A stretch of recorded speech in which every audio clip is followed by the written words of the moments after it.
ang nawawalang alitaptap.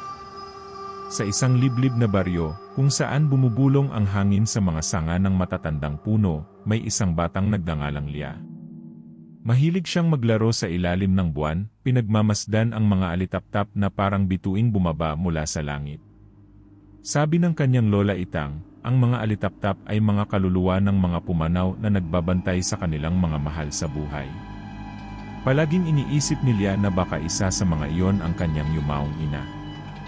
Ngunit isang gabi, napansin niyang kakaunti na lang ang mga alitaptap. Sa halip na daan-daang ilaw na sumasayaw sa hangin, halos wala nang natitira.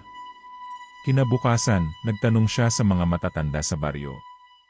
Baka panahon na nila para mawala, sagot ng isang matandang lalaki, umiiling habang hinahawakan ang rosaryo niya.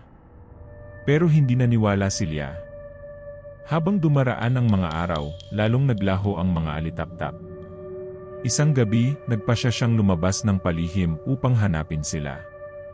May dala siyang maliit na lampara at isang garapon, umaasang mahuhuli niya ang ilan para maalagaan. Tahimik siyang lumakad patungo sa kabubatan sa dulo ng baryo, kung saan sinasabing may nilalang na hindi dapat ginagalit. Habang lumalalim ang gabi, lumalakas ang hangin. Maya-maya, may narinig siyang mahihinang bulong sa paligid niya. Huwag kang lumapit, aalisin niya ang iyong liwanag. Napapitlag siya at napalingon sa paligid. Wala siyang nakita, pero ramdam niya ang malamig na haplos ng hangin sa kanyang batok. Sa kabila ng takot, nagpatuloy siya hanggang sa makarating sa isang matandang balete. Sa ilalim nito, may isang kakaibang ilaw, hindi tulad ng alitaptap, kundi isang kulay bughaw na ningning na parang naipit sa loob ng isang garapon. Dahan-dahan siyang lumapit. Sa likod ng garapon, may isang matandang babae, may maputlang balat na halos kulay abo, mahahabang kuko na parang patalim, at malalalim na matang tila sumisipsip ng liwanag.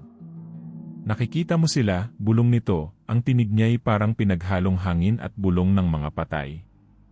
Napaatras si Lia, ngunit ang mata niya ay hindi maalis sa garapon. Sa loob nito, may libu-libong maliliit na ilaw, umiikot at kumikislap, parang mga alitaptap na humihingi ng tulong. Nasaan ang ibang alitaptap? Tanong niya, hindi alintana ang kilabot na gumapang sa kanyang balat. Ngumiti ang matanda. Nasa akin na sila. Ngunit gusto mo ba silang ibalik? Tumango si Lia, hindi sigurado kung bakit, ngunit dama niya ang pangangailangan na sagipin ang mga ito. Dahan-dahang binuksan ng matanda ang garapon. Isang bugso ng malamig na hangin ang bumalot kay Lia, at biglang dumilim ang paligid. Naramdaman niya ang kakaibang bigat sa kanyang katawan. Nang tignan niya ang kanyang mga kamay, lumiliwanag ito, unti-unti siyang nagiging isa sa mga alitaptap. Ngayon, isa ka ng ilaw sa kadiliman.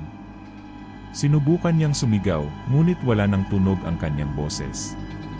Nang mapatingin siya sa paligid, nakita niya ang iba pang mga alitaptap, at sa kabila ng kanilang liwanag, may nakita siyang maliliit na mukha. Mga matang puno ng pighati. Mga batang nawala noon, ngayon ay bilanggo ng matanda. At mula noon, tuwing gabi, mas maraming alitaptap ang makikita sa baryo. Ngunit ang sabi ng matatanda, huwag kang tumitig ng matagal, baka makita mo ang kanilang mga matang nananaghoy naghahanap ng kalayaan.